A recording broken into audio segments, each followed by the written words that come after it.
morning, everyone. So I am Miss Fini, or you can just call me Fini. I'm not a doctor, okay, just to clarify on that. Okay, so I'm the trainer for you for today. We are going to go and discuss about the social brain and social skill strategies, okay? So a bit of housekeeping. First, turn off your phone or turn on the silent mode if you are using your phone to attend this session. And next is turn off your mic. Study time is 50 minutes times 2. So we'll have a break in between and the rest time will be 10 minutes. Okay. During the rest time, you can go to the toilet, you can have a cup of coffee, you can ask questions. Okay. And for your information, because my house is very close to the airport, so it's going to be a bit noisy at times. So I apologize for the background noise in advance. Okay. Yeah. Sorry. Okay, now we'll start with a simple game. All right. So it's very simple. What I'm going to do is I'm sorry. Okay. I think everything is good. Someone's mic is on, so make sure your mic is off and muted. Great, wonderful. So the first game is I'm going to describe a country. Okay, I've chosen 2 simple countries, and you have to guess who I am. Okay, so the first one, 4 descriptions. First, I love coconut milk. I love holidays. I have multiracial neighbors. And fourth, I have a twin tower. Okay, so if you want to type in your answer in the great, Miss Hayati, you've spot on. Okay, so the answer is Malaysia. Great. Okay. Great, Zafaridan. Good job. Well done. Vietnam. Oh, not yet. Not that yet. It's actually Malaysia, but good try. Good try. Good attempt. Okay. Now we'll proceed to the next one. Okay. Great participation, everyone. Good job. Okay. So the next one. Okay. 4 descriptions. I am famous for spring rolls. I love healthy food. My flag has 2 colors and my currency is brown. Oh, great. There you go. You have Vietnam there. Seems like everyone has been to Vietnam. Great. Awesome. Okay, now we'll proceed. Okay, now, so the activity that we are doing just now, that we did just now, is focusing on the attention and listening. Okay, this is actually a language development pyramid, which I've always used when I consult the parents. Okay, you can see this pyramid. Okay, the skills at the bottom must be achieved for you to achieve the skills at the top. So if you don't have the skills at the bottom, you will struggle to excel the skills at the top. So you can see if your student has difficulties with pre-verbal skills. So pre-verbal is the skills that baby use when they talk. You know, if I were to explain it in simple language. So for example, eye contact, okay, smiling and then pulling hands and stuff like that. Okay, so if your students have difficulties at this part, they will have difficulties with attention and also listening. And part of the listening and attention skills is also affected by sensory. So this is the part where I don't handle. Okay, sensory is probably handled by the occupational therapist. Okay, so what we did just now is we did the attention and listening, which is also part of the social skills, which Puan Yasmin has mentioned before. Okay, now we are going to discuss about the social brain. Okay, I know that a lot of people are going to ask, why do I need to study about the social brain? Why do I need to learn something very biology, very anatomical? Okay, it's very important for the teachers to be aware of the scientific reasons behind send students atypical social behaviors. Okay, so I hope after you've attended this course, when you go back to your school, okay, or maybe you do online consultations with the parents. I hope when the parents discuss something about the behaviors, okay, of their children, of your students, you don't use the terms like weird, not good, bad, or stuff, but rather you would use much more scientific ways of explaining things. Like Puan Yasmin yesterday explained about developmental milestones. So perhaps you would use that term when you consult the parents, okay? All right, instead of saying that the student just doesn't know, I don't understand these children, okay? So that's the importance of learning about being aware of the social brain. And by being aware of the social brain, you can better identify SEN students' social strengths and weaknesses for classroom management purposes. Okay, please bear in mind, I'm not going to make you into a neurologist. I am not a neurologist myself. So the keyword here is just to be aware, okay, of the scientific reasons, and that's it. All right. So we're going to watch a simple video. Okay. Yep. The brain is the most complex organ in the human body. As part of the nervous system, the brain coordinates all of the body's functions. In adult humans, the brain is a 3-pound gelatinous mass of fat and protein. It's comprised of 4 main regions: the cerebrum, the cerebellum, the brainstem, and the diencephalon, and each one controls specific tasks. The largest section is the cerebrum, and it makes up over 3/4 of the brain's volume. It consists of neurons and nerve fibers that transmit information from the neurons throughout the brain and body. The cerebrum controls higher functions such as learning, reasoning, and speech, plus senses like sight and hearing. Under the cerebrum is the second largest part of the brain, the cerebellum. Much like the cerebrum, the cerebellum has nerve cells and nerve fibers. It carries signals to other parts of the brain and the spinal cord. The cerebellum is responsible for coordinating muscle movements, particularly those that help maintain the body's balance and posture. The third region, the brainstem, lies in front of the cerebellum and anchors the brain to the spinal cord. The brainstem is a collection of structures that include the pons, a mass of nerve fibers that carry sensory information, the midbrain, a region of fibers and structures that help control movement, along with auditory and visual processing, and the medulla oblongata, which creates motor and sensory pathways between the midbrain, the pons, and the spinal cord. Altogether, the parts of the brainstem control vital bodily functions such as cardiac activity, respiration, digestion, and sleep. The fourth region is located above the brainstem and makes up the core of the brain, the diencephalon. About the size of an apricot, the diencephalon is a grouping of several structures. The thalamus, which processes and transmits information from all senses except smell, and the hypothalamus and pituitary gland, which work together to produce and regulate neurochemicals. These structures help govern sensations, weight regulation, energy, and instinctual behaviors, such as eating, drinking, and having sex. The brain's 4 main components, the diencephalon, brainstem, cerebellum, and cerebrum, work in sync to ensure bodily functions are fully operational. The brain has even evolved mechanisms to protect itself.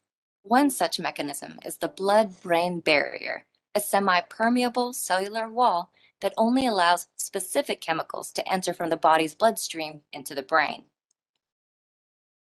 Despite this protection, tumors and other complications can lead to life-threatening problems and diseases in the brain, such as dementia. Thankfully, scientists have found ways to improve brain health. Staying physically active and eating a balanced diet may preserve cognitive function and even reduce the risk of developing Alzheimer's. So while the brain only makes up a small percentage of the body, it plays a crucial role in the body's functions and overall well-being.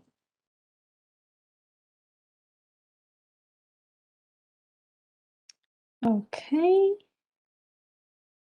Sure. Okay, now I'm just going to do a quick fix on my screen. Okay, there you go. All right, so we're talking about the brain functions here. All right, so the brain functions, a lot of them, but mainly for behavior, for learning and memory. Memory has many types, okay? Working memory, short-term memory, long-term memory, semantic memory, which is related to how you store your vocabulary, visual memory, a lot of them, okay? Your perception, visual perception, your perception of touch, of tactile, all right? Your thoughts and feelings. And all of these brain functions are related to social skills, all right? You've just watched a video just now. The idea of me, the reason why I showed you the video just now is to let you know that we have a very small organ here. It's just 3 pounds, okay, 3 pounds, but it holds and it is responsible for so many things, all right, from behavior, learning, memory, perception, thoughts, and feelings. When one part is disturbed in the brain, so it will be translated in your behavior and how people might perceive you. Okay, that will be your social life. Okay, now we go and proceed. Okay, now when we talk about social brain, we cannot go far from the brain theories. So 5 brain theories that I'm going to focus on. Do not get stressed. I'm going to make them very simple for you.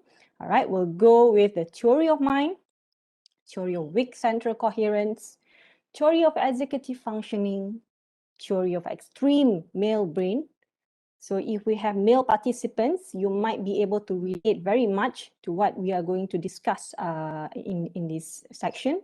And also theory of leaky gut. Okay, so gut is something related to your stomach. All right, just move on. Okay, now first, theory of mind, the most important theory when we talk about social skills. Okay, but before we go further, we'll watch another video because this is the video of how scientists and how psychologists assess theory of mind. Okay, so it's from Mark McDermott. Oh, sorry, let me just go back. Yep. The classic test for mind reading is called the Sally Ann. It's a test that normal kids are expected to pass when they're 5 years old. Okay, this is Sally, and this is Anne. Which one's Sally? This one. Well done, right. And Sally has got a basket. Anne has got a box. Sally has got a marble. And Sally puts her marble into her basket to keep it safe while she goes outside to play. While Sally's outside, naughty Anne moves the marble from Sally's basket into her box. Naughty Anne. So where's the marble now? Box. Good. Where did Sally put the marble in the beginning? Basket. In the basket. Well done. So when Sally comes back from playtime, where will she look? The box. Box. Robert should have said the basket, because that is where Sally, in her ignorance, would have thought it. Okay, so in this video, the child has autism spectrum disorders, all right? So in the test, they have one box and one basket. So basically, when he's supposed to say in the point of view of the other person, but what happened is that the boy is giving answers from his point of view. So theory of mind is basically the ability to make inferences about others' mental states.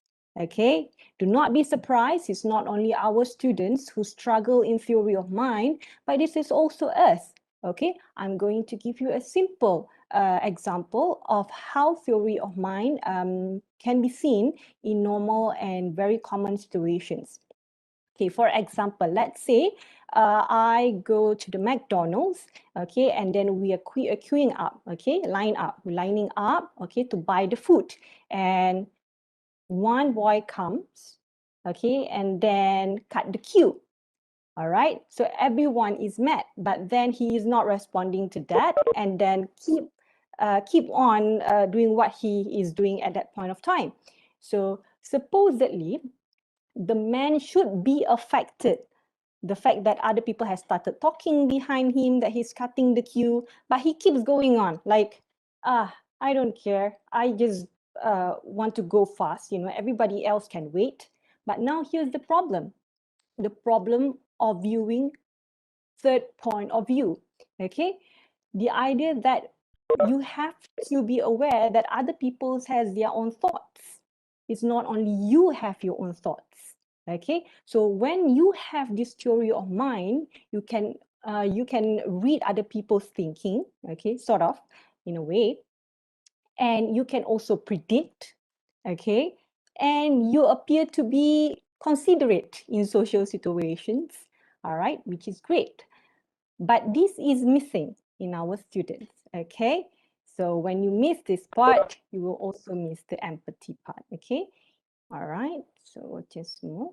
Okay, so for example, in this example is a prank actually. It's a video from the YouTube, so I snapshotted it. So there's a big cat, okay, and that's the small cat, just the usual ordinary cat. So as you can see, the cat is very scared, so the fur is up. Okay, so let's try to think what the cat is thinking when it sees the big cat. So here I provided the answers. So probably he thought that it's big, move, eat, run. But if you're talking to someone with very, very limited theory of mind, then they might not be able to think in the point of view of the cat. Okay, all right. But instead, they will talk about from their point of view. Okay, all right. Well, I wouldn't be scared of the cat because of the big cat, because the big cat is probably of my size. Okay, but the small cat would be scared because it is much smaller than the big cat. All right, I hope that explains. Okay, now we're talking about the brain size. Okay, theory of functions, there are many parts of the brain which are related to the theory of mind. Okay, your difficulties of doing the perspective taking, okay, or being aware of how people think or how people might feel.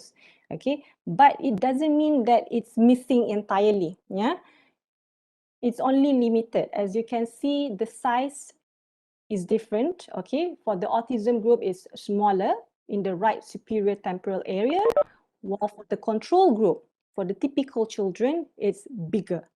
Okay, so it's not wise to say they don't have, but it's just wise to say they are very limited in terms of theory of mind. Okay. All right, so before I go to the next slide, I just have to brief you. Theory of mind starts to develop at the age of 4 when you do pretend play. Okay, so when you do pretend play, you start doing the perspective taking. Okay, you start sharing, oh, I like that one. Oh, I don't like that one. Oh, you are beautiful. Oh, that's nice. That's yummy. Yeah, that's when you start the theory of mind. Okay. Now, we're talking about the pandemic that we are facing right now. We cannot go far from the Zoom fatigue.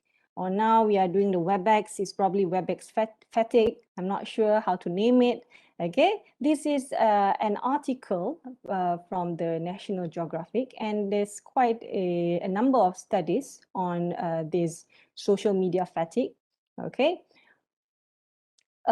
teachers might be questioning themselves. Okay, when you are doing work in school before the pandemic, okay, you attend as usual, you do face-to-face sessions. I'm sorry, someone's mic is on. Turn off the mic, please.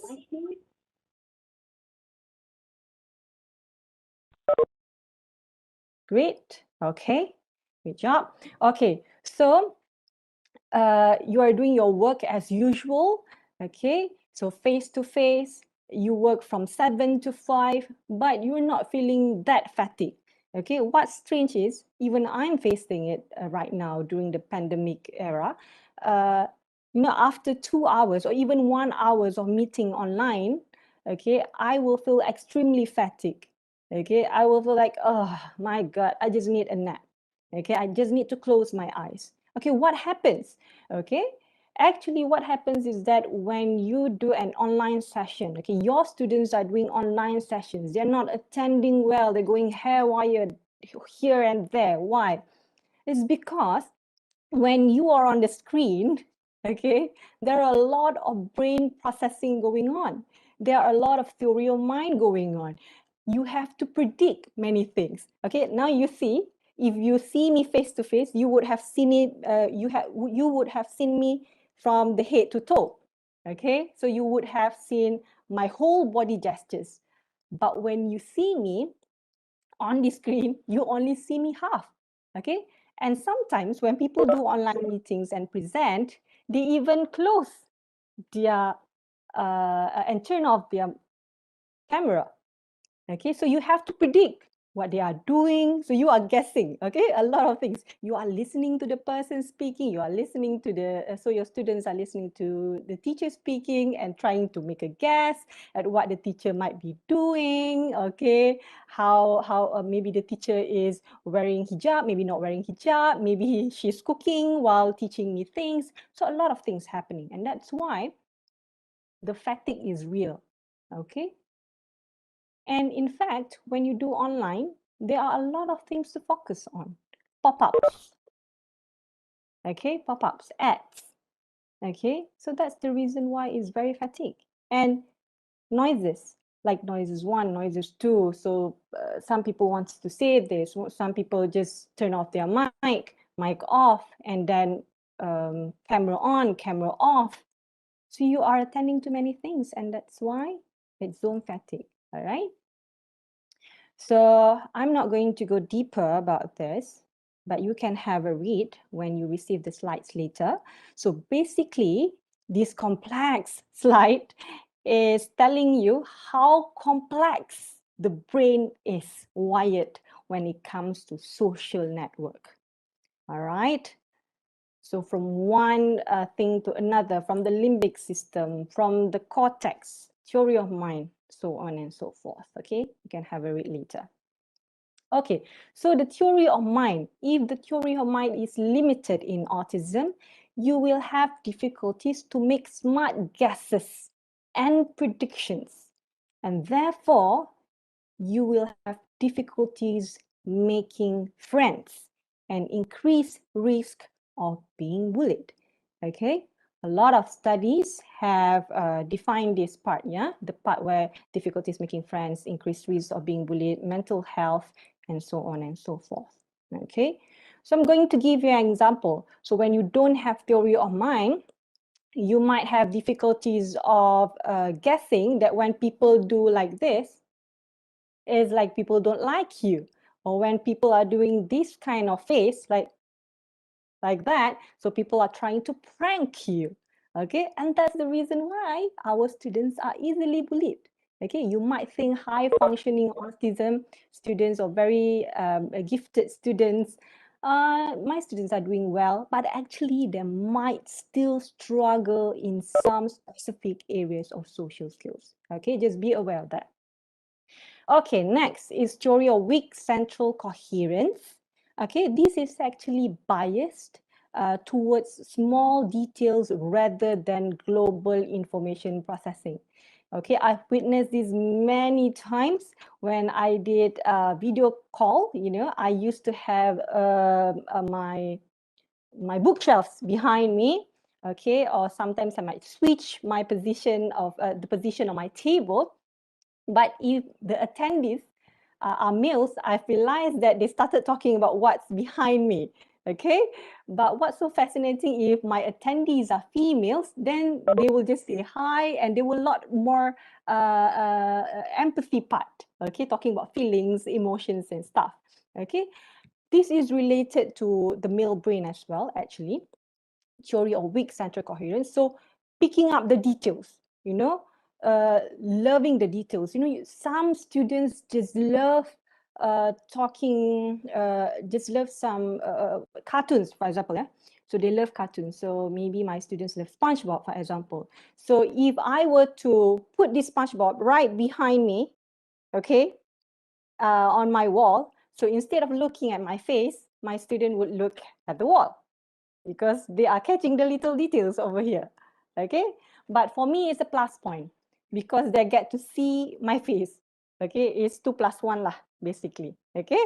All right? So bias towards small details. But the thing is that with bias towards small details, for us typical individuals, even if we have the bias, we are still able to look the whole picture, okay? Right? We're just being picky at times. But for our students, what happened is that they just look at the little details, but they don't connect the whole picture, all right? So for example, you have a picture of someone's attending a wedding, okay? So what happened is that they might catch on, oh, there are flowers, there are jingle bells or something like that, but they don't connect that it's a wedding function, okay? They cannot connect the dots, all right? So this is actually a test, yeah, by Witkin 1971. It's embedded figure test, okay?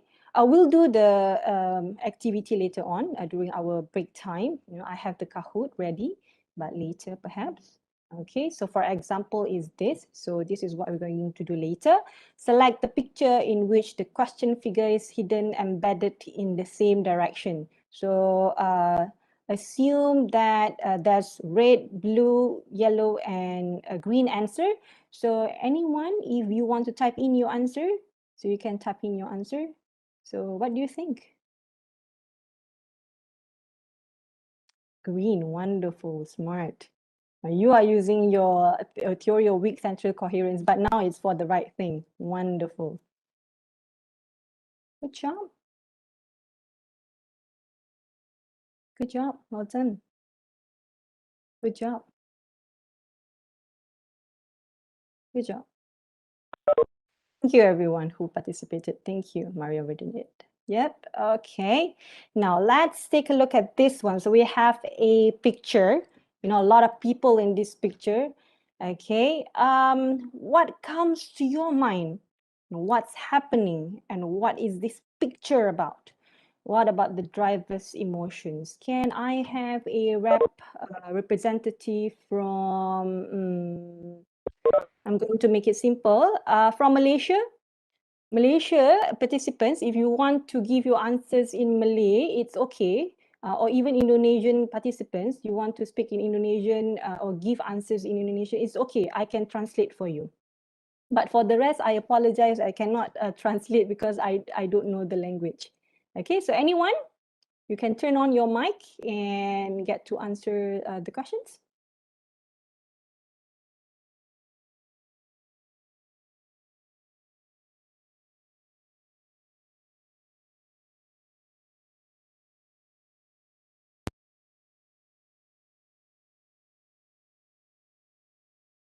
Okay, I guess you're not ready to answer the questions, but I saw some answers to save the dog. Very well, good job, well done. Business, dog under the bus, wonderful. Yes, that's right.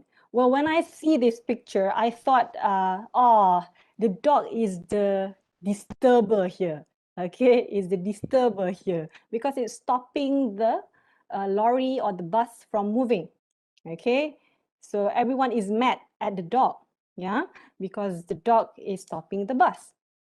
Okay, so everyone is focusing on the dog.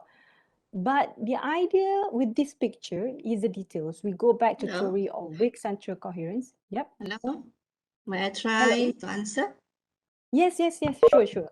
Okay, the driver Please introduce very yourself empathy. first. I'm teacher Juaria from Terengganu. Yep. Okay, maybe the driver very empathy. Very empathy. Okay, all right. Anyone else? Good job, good try. I saw some answers on the attention, but I cannot go back to the chat box. So, yep. Okay, that's fine. Okay. But when everyone feels horrible about the incident. Yes, yes, yes, definitely. Okay. So when I took a look at this picture, I tried to view myself in the point of view of my student. So I thought that as my student, I probably look at the very small details here that looks like a violin that attracts me. Okay, so you might feel you might find a very strange answers from your students. You know, instead of looking at the dog, they might be looking at these little details here. Oh, that's strange, teacher. There's a violin hanging on the at the top of the house. Okay. The people in the picture focus on the dot. That's right. Good job. Well done. Okay, now I'll move on to the next one. I'm not sure what festival it is, but it is actually a festival in Indonesia, I believe. So if I have a participant from the Indonesia, ya ada embak, ada bapak-bapak yang di dalam ini, course ini, mau jawab, ya bisa dijawab. Silakan.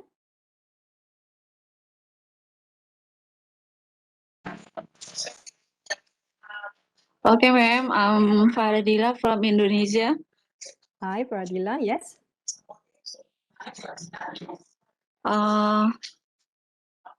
About this picture, I think the people want to take on the one presents. Maybe just it. Ah, correct. So it's actually to get the presents. It's a festival, right? What kind of festival it is?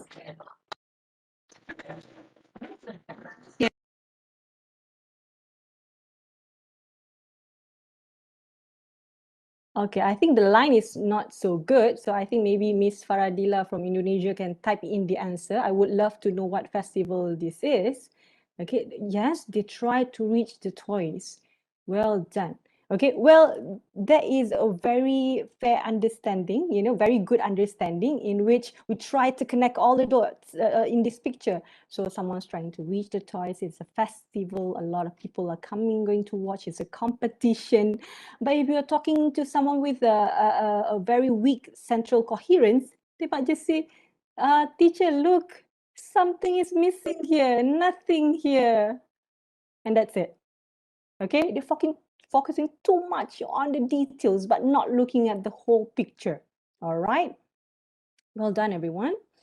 Okay, so the implications of this theory of weak central coherence in our students is that they will have limited interest. Okay, they will have difficulties to generalize information. They will have difficulties with reading comprehension. Because in reading comprehension, you have to connect all the dots for the story to make sense. All right. Now we are going to discuss more about the theory of extreme male brain. It's one of my favorite theories when it comes to social skills. Okay, so studies have shown that males are predominantly wired for understanding and building systems. Okay, so you can see in the working field, most of engineers, mathematicians, they are males, okay? But when it comes to teachers, educators, most of them are females, okay? Because females, we are wired for empathy, okay? All right.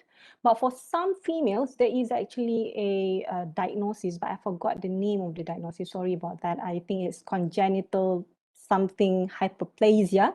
So it's a condition where you as a female, you have more testosterone level. So the hormone for males. So these females with higher testosterone level, sorry, I cannot pronounce that well, they are more interested in male toys, okay, or male items or something like that. Okay, so in the theory of extreme male brain, we are saying that in our students, okay, they might be hyper systemizing brain. They love systems. Okay, the most common example I would give here is our students, some of them love to turn off the switch, turn off and turn off the switch, turn on, turn off.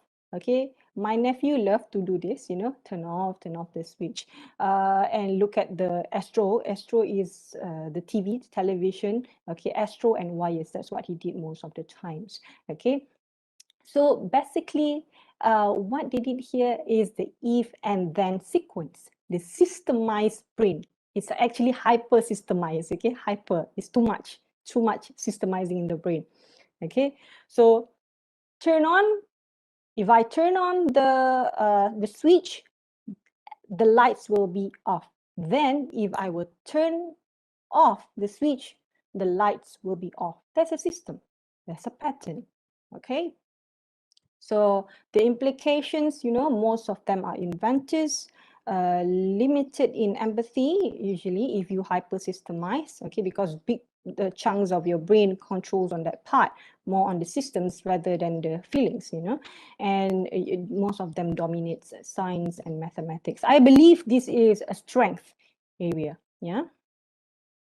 So a study done by Professor Simon Baron-Cohen from the University of Cambridge. You might want to catch on his works. He's very famous for this theory. It's a very controversial theory, actually, the theory of extreme male brain. Okay, they're saying that he has done studies, it's actually a huge sample size studies on mathematicians, engineers, and also autism individuals at the Silicon Valley. And then he figured out that all of the participants have the traits of autism. Okay, but what distinguishes these participants are, if you sit, okay, I have the binomial curve here, binomial graph, binomial curve. Okay, if you sit in the middle, you are normal. Okay, you have the traits, okay, but it's not many, and you can still mask, you can still perform well in your social skills. Sometimes you would struggle, but then you can still mask. But if you sit at the end of the curve, sorry, then you would struggle with your social skills a lot. Okay, all right. So this might be individuals with ASD, with autism, with ADHD, all right, or maybe intellectual disability, stuff like that. Okay, all right. So a lot of people, when they ask me, oh, it looks like I have these traits.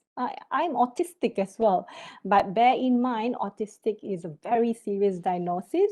Okay, we don't want to play with the word of that.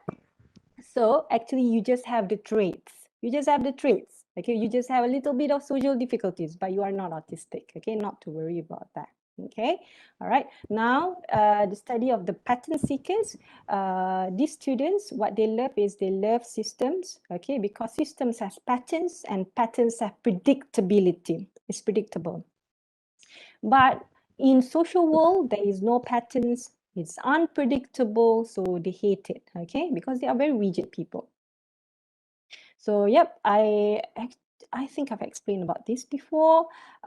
Studies on females and males, you know, they figured out that males would choose more masculine toys like cars or Legos, but then females would choose much more feminine toys like dolls or cooking, okay? And this is actually the same when they did the study on monkeys, which is very fascinating, I thought, okay? So it's real across whatever cultures, okay? And the next one is theory of executive functioning, okay?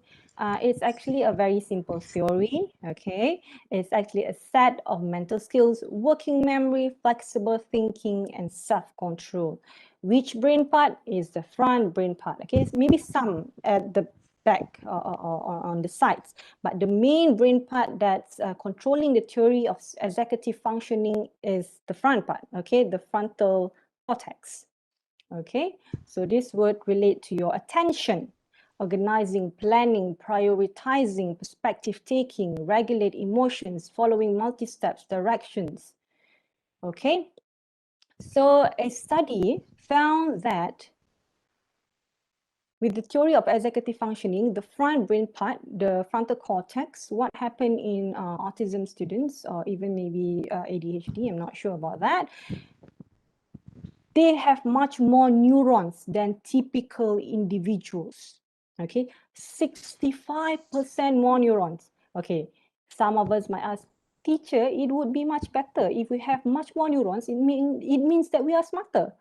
No, it doesn't mean like that. Okay, when you have too much neurons, you could be like overloaded, it's hairwired. Okay, what happened in typical individuals like me, like you, all right, our neurons, there is a pruning, there is an automatic pruning system that happens. Okay, so in the automatic pruning system, okay, like when you plant a tree, okay, when you plant a tree like roses or stuff like that, you want the rose to bloom better again, to bloom bigger, to bloom more, you have to prune, right? People who does gardening would probably relate to this, okay, for it to grow better. But when you don't do pruning, what happens is that your roses won't bloom that much in the next cycle. Okay, it's the same concept.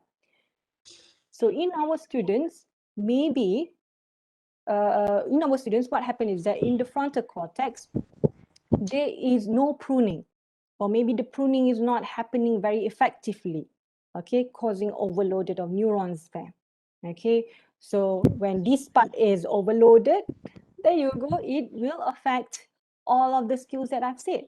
Attention, organizing, planning, perspective taking, regulate emotions, tantrums, okay? Following multi-steps directions, so on and so forth.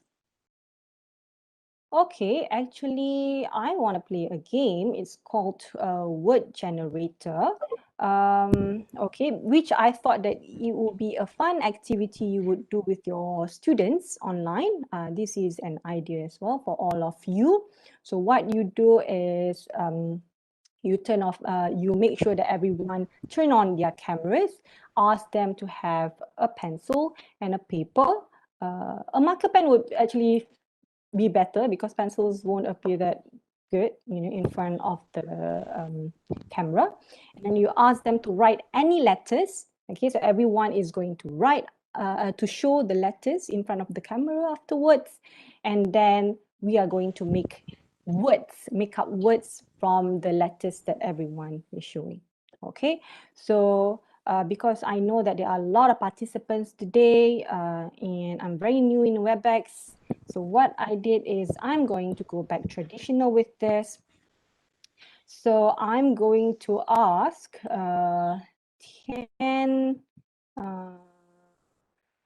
the fastest 9 individuals to type a letter in the comment, and I will write it down here.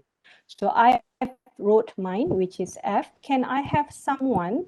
Okay, N, that's great. Can I have next one? N, another N. Everyone loves N. Why is that? A. Okay, 6 more to go. R, great. S. Oh dear, I think you guys are going to have, okay, I. Finally, we have a vowel here. T. U, fantastic. Y. Maybe one more? C, okay, that's it. Thank you, everyone. Oh, M, okay, let's put M. Okay, that's it. Okay, I'm going to play this again. Okay, there you go. I have F, N, N, E, R, S, I, T, U, Y, C, M. So what I want to all of you to do now is try to make up as many words as possible from the alphabet combinations that we have on the screen. Sit, wonderful. Fun. Heart, great. Star, okay, finally, four letter word. Funny, Sit, another sit. Good job, good. Burst, okay, well done.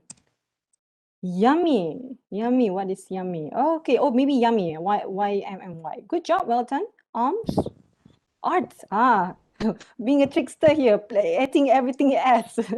Okay. I do that sometimes, you know. Ran. Okay.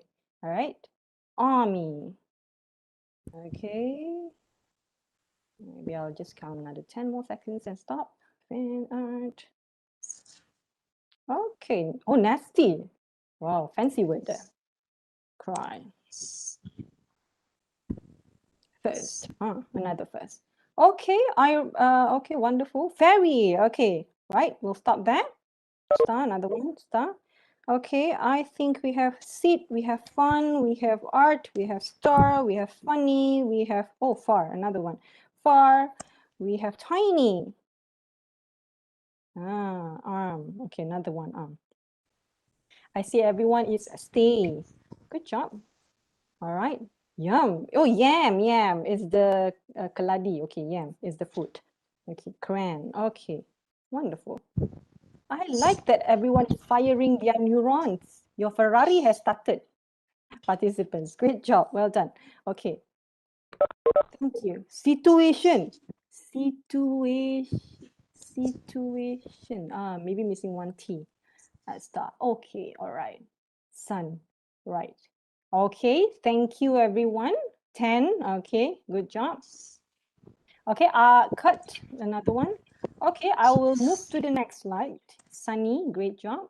Okay, thank you everyone. Okay, now we'll go and discuss the final theory in our first section of talk. Okay, before we take a break, is the theory of leaky gut.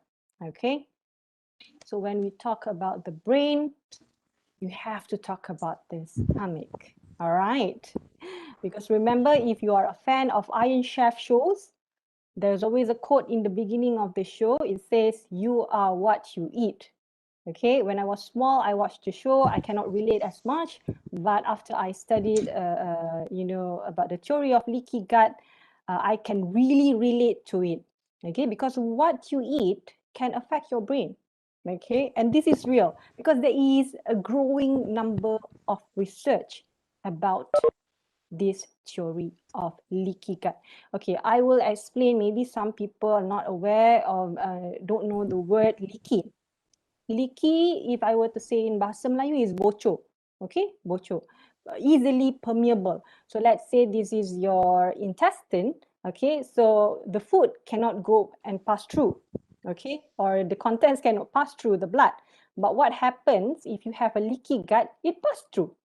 Okay, so that is the leaky explanation, the explanation for leaky part that I can do for you, you know. Otherwise, you might want to Google if you are not, you are still confused about the term leaky.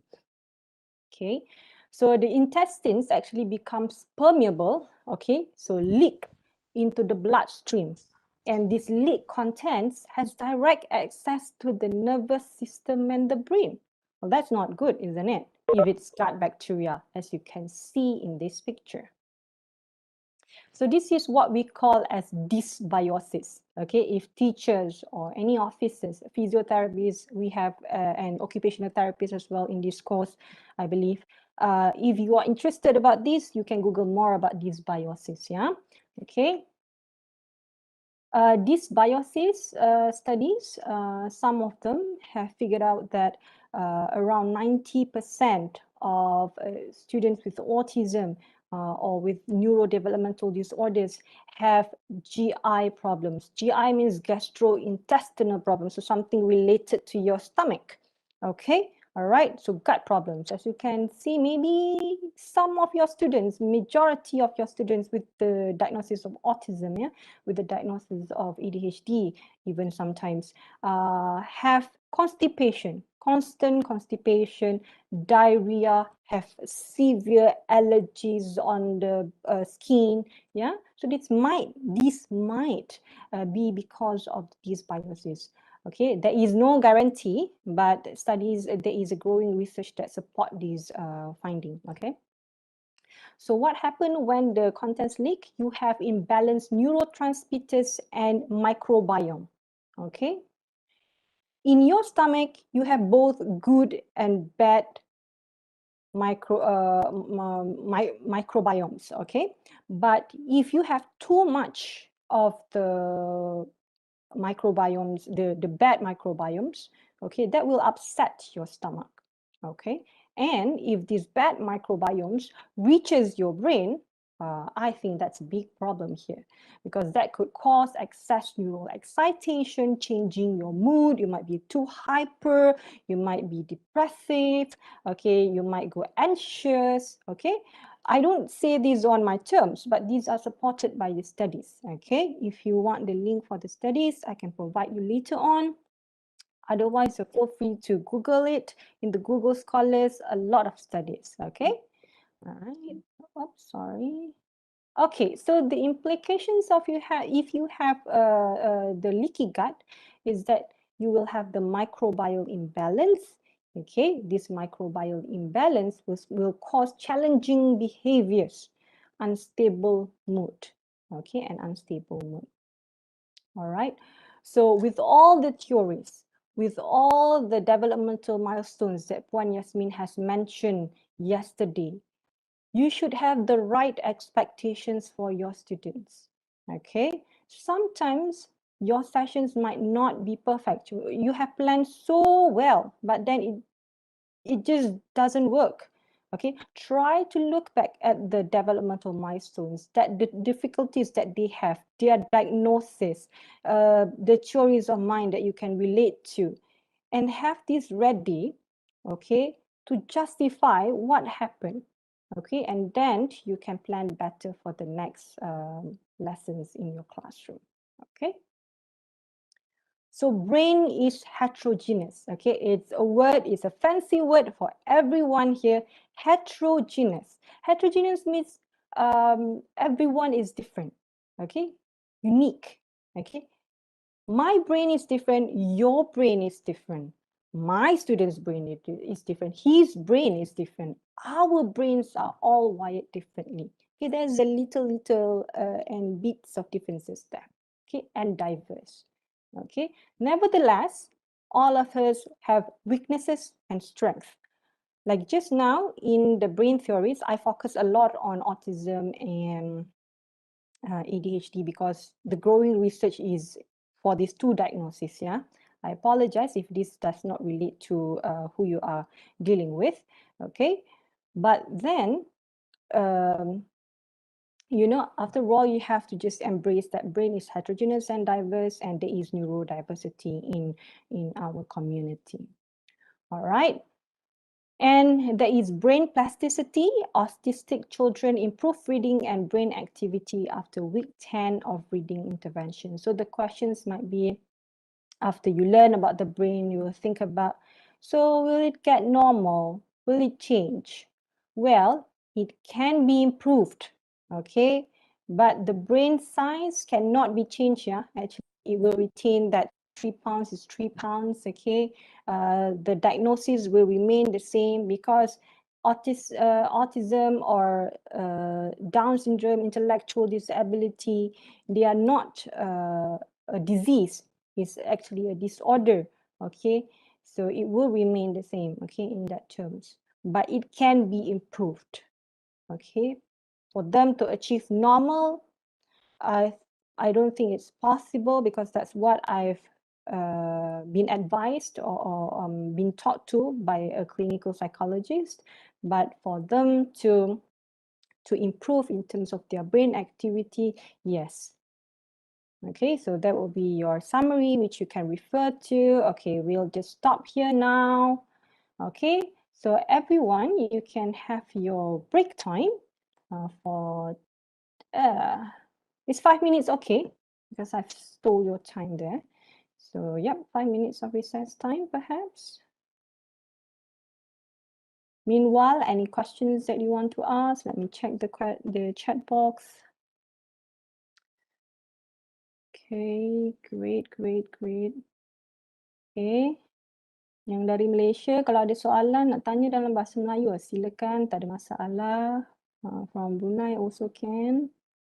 From Indonesia, from Vietnam, from Cambodia, from Timor-Leste, who else? Philippines. Thailand, yeah, feel free to ask questions. Okay, how to deal with autistic who likes to sudden attack? Huh? I like this question. Okay. Wait a moment.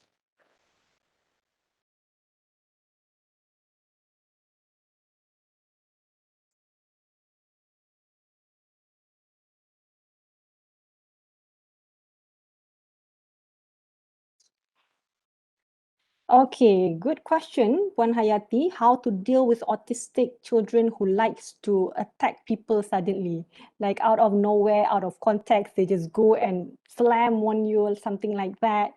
There are a lot of things to consider.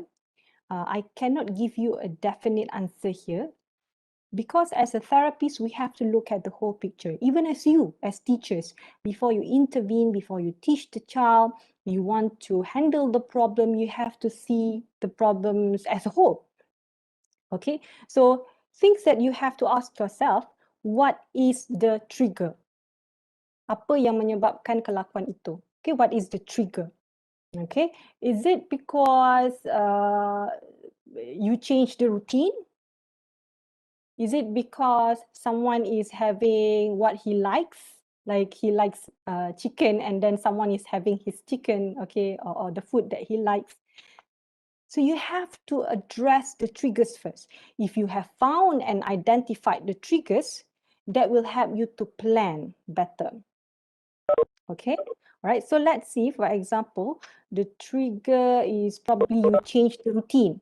Okay, you change the routine. Remember, I told you before, theory of extreme male brain, pattern seekers, they love systems, they love patterns, they love predictability. They are very rigid. So if you change their routine, they will get annoyed.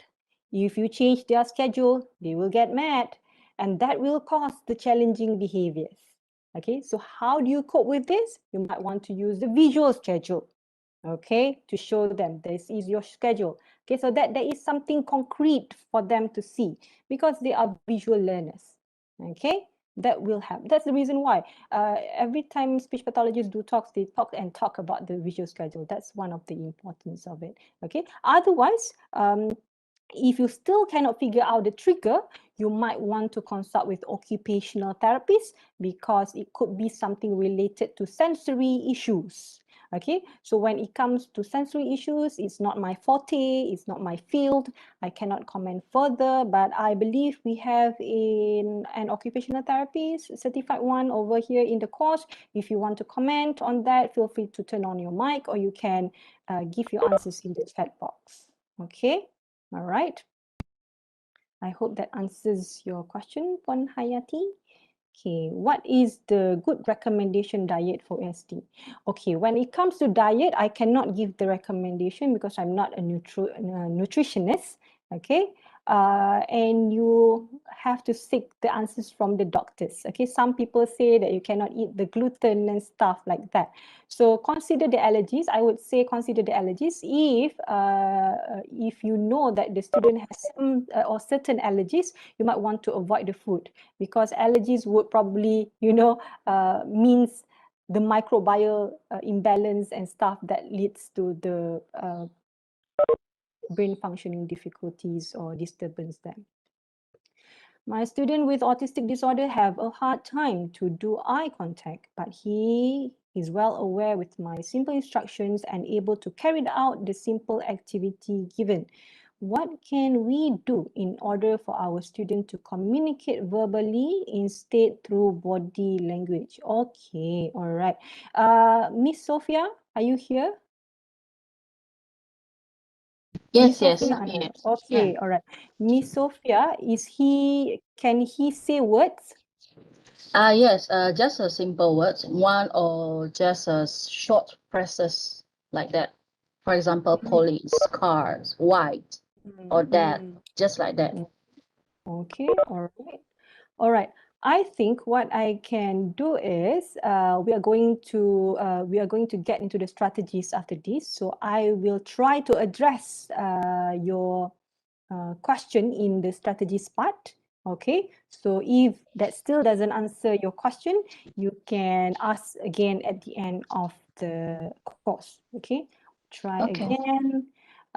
Doctor explained social brain for autism, ADHD, but is the brain same for blind and deaf students? Okay, as I said, the brain is very different for every individual, you know, for me, for you, and for our students, obviously. So there is no copy brain, yeah? All right. So with the blind and deaf students, when it comes to social, as far that I know, blind and deaf students don't have extreme social difficulties like autism and ADHD. Because if I were to refer from the DSM-5 book, which I use as a guidance with the guide on my psychologist, of course, this is actually the book that psychologists and clinical psychologists use to diagnose, yeah? All right, as their main reference. It's like their Bible, sort of, okay? So if we were to look from this book, the ones that experience social difficulties is intellectual disability, ASD, definitely, ADHD, Down syndrome, yes, but it's not mentioned directly here because that would probably fall under the ID, intellectual disability, but not for the blind and the deaf. So for me, I think the blind and the deaf might struggle in terms of social skills because of their limitations in terms of exposure. Okay, so my center, my special education center is located in a deaf school. Okay, so what I can see is that they are very social people, you know, within their community, these deaf students. But once they go outside, you know, maybe the McDonald's or the Pizza Hut, where they meet just typical individuals who can hear and who can speak, they start to be anxious. Okay, like for me, I don't know sign language. So when I talk to them, I would use words and I would write on papers because I don't know how to do sign language. All I know is Assalamualaikum and Walaikum Salam. That's all. So they start to get anxious in front of me. That's what I realized. So I think it's something about giving the exposure. So the more exposure you give to these blind and deaf students towards typical individuals, that might help them to cope better as they can expect better with the preparations and exposure you have given them. Okay, I hope that answers the question. How to keep calm and manage the ASD if he becomes unruly in the classroom? Calm and manage the ASD. Okay, all right. So there are a lot of things that causing these challenging behaviors. It's the same as what I've told you before. You have to figure out the trigger. And to figure out the trigger, you need to observe. So no rush, take your time, do observation. At what time my students is behaving like this? Why is he behaving like this? Is there a change in something like maybe his diet, maybe his routine, or maybe in school, at home, he sleeps late. So you have to interview the parents as well for you to figure out the questions. Okay.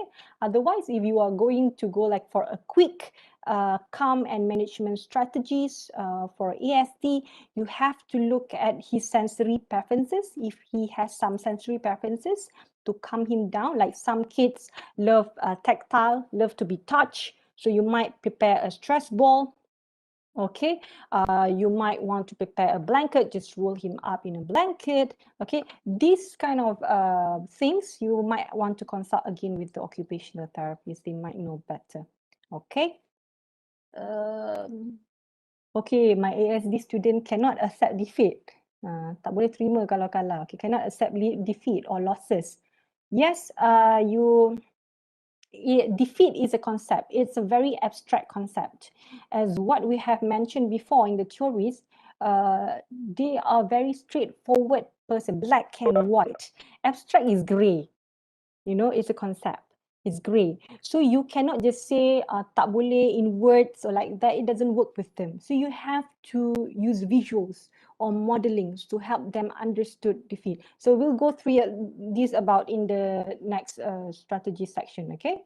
These biases might be the reasons why kids ended up more likely to be overweight. Yes, there are some studies, but the studies on this overweight part, I think it's not well developed yet. It's not many of them, so I won't be able to answer I won't be able to give you a definite yes for your answer. Okay, how to cooperate to the children who feel poliomyelitis in school? What is poliomyelitis? Sorry, excuse me. Poliomyelitis. Okay, it's okay. I think I will keep the question. Okay, for sessions after this. So if you don't mind, I will just continue my presentation first, and then we will continue with the questions after that. Okay, I'm so sorry about that because we are running out of time. It's 2-hour talk. Okay, we'll just go and share screen. Okay, because of the time, okay, we will skip this game. We'll probably do this game tomorrow if we have time. We'll go straight to the social skills strategies, okay? So in the strategies, there might be some good activities, okay? Oh, Allah, it's okay. We have time for tomorrow, okay? All right? Okay, the first strategy is to use their interest. I know every teachers have known this, use their interest. Okay, but what you can do now is try to figure out their likes, their dislikes, okay, whether their interest is related to the toys or maybe people games. People games are games that does not require toys, like catch and chase, main kejar-kejar. Okay, Datuk Harimau in bahasa Melayu. I'm not sure what kind of games you play in your countries, in Vietnam or in Thailand or Indonesia. So I cannot give you examples on that. Okay, or maybe cartoon characters that they like, or maybe some other things. Okay. All right, so this is a table that you can use to guide you in using their interests. Okay, so you figured out the interests, you figure out the likes, the dislikes. Okay, so you've identified which one you want to use to work on his social communication skills. Okay, so first, you can try to put that out of reach. So at a place high, okay, at a very high place. So if you have a bookshelf or a cupboard in your class, you want to put his favorite thing on the cupboard, like maybe as simple as something routine to him: water bottle, lunchbox, Ultraman toys, or something like that. Just put it on the top, okay? And you want to introduce hard operate toys. So for example, maybe some of your students love cars, okay, but cars that is easy to operate, like, you can go like choo-choo, choo-choo like that. It's easy. They don't need help from you, okay? So there is less social communication opportunities there. All right, so what you can do is that you introduce hard to operate toys, like something with the wind up toys, okay, where you need to use your very fine motor skills and then turn around and turn around, turn around for the cars to move. So they might seek help from you to do that. Okay, offer things bit by bit. Okay, don't go and give them the whole Play-Doh, but they have to look for you again to get more and more. And you offer choices. Okay, do you want this one or this one? Okay, the expectations for this is for them to request, for them to comment, for them to ask. Okay, this could be in verbal forms or non-verbal forms.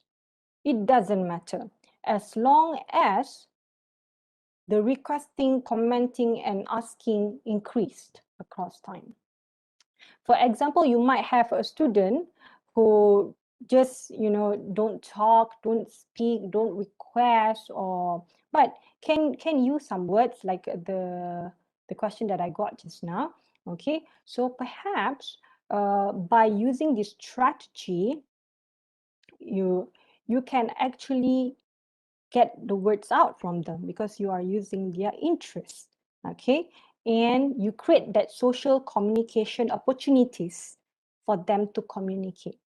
Even like for us, if I don't create the opportunity for you to ask questions, okay, then would you ask questions? No, you won't ask questions. It's the same for our students. So you have to ask again, have you created these social communication opportunities, okay, for your child to ask, to request, and also to comment? If you are not preparing these communication opportunities, then that might be the first step that you have to do. Okay. All right. Use your interest. Another example I can give you, let's say we have a student who doesn't eat, okay, but he likes Ultraman. Okay, so what I would do is prepare a placemat, okay, a placemat where we put the lunchbox on top, but I will use the Ultraman picture and laminate it. So that's his placemat. So at least he would look at the Ultraman on the placemat and also look at the food that's in front of him. So that might entice him eventually to eat. Okay, so that's one way of using their interest, okay, to get your goal. So that's a very famous article recently. It was published this month, okay, in BBC News. Bubble wall helps non-verbal boy with autism to speak. Okay, when we connected the equipment, he instantly started shouting out of different colors as they changed. Blue, red, green. I couldn't believe it, as Zach normally relies on picture cards to communicate. It was so nice to see him coming out with words he had not spoken before. Okay, all right. So just now the same question again, saying that the child has some language, has some words, meaning that the child has the potential to speak. But why my child is not speaking? Then you have to query again. Have I given the appropriate and enough social communication opportunities? Am I using his interests to entice him to speak, to request, to comment and stuff like that? So in this scenario, I believe Zach's parents, what he did is he actually explores, okay, many different things, okay, trials and errors to find the child's interest. Okay, perhaps that's also something that you have to do, the trial and error in figure out the interest if you cannot figure out the interest from the parents or from your observation. All right, the next one is to join in and play. All right, this might be appropriate for kindergarten, but not so for school age children, okay, because in school it's more about you have to follow my instructions, okay, there's authority there, but in kindergarten I think you can practice this join in and play, okay, because for the child to have a good back and forth interaction, you have to join them, okay, join them as a friend instead of acting as an examiner. Okay, so in Asian parents, us, what we love to do is when our child is playing. So, for example, my child is playing with his car. So probably, you know, I would ask, "Oh, what's this? What's that? What is the tire doing? Oh, what's inside the car?" Okay, instead of being his friend, like when he's doing like this, I would just go and, you know, take another car and then just copy what he did. So do you think that's really a joining play if you keep asking questions? Actually, no. What you did here is you are a police, a language police. Okay, you are acting as an examiner. Okay, so you would feel stressed, you know, if you were in the student's shoes. So try to put yourself in the student's or the child's shoes so that you can better understand how you can use the strategy. Okay, so the questions there to consider: think about your role, a friend or an examiner, when it's appropriate to join in and play. So in school, if you have physical education class, maybe that's great time for you to join in and play, or maybe during the recess free time, you know, this will be a great time. Otherwise, join in and play would be disruptive, because that will be contrary to your goal for the child to follow instructions and stuff. So things you might have to consider, yeah. Okay, and the next one is face to face. Okay, so the eye contact, you're talking about the eye contact, but you create that opportunities for them to do eye contact. So my body, I have a long body, a long torso. So what I would do in my sessions is sometimes my student will sit on the chair and I will just kneel down on the floor so that our level is the same. Or maybe if it's a baby, a toddler, I will just do the same like in this picture. So I will lie down, okay, and make sure that I am not that close to my student, because if I'm too close, then that will not be socially appropriate, okay.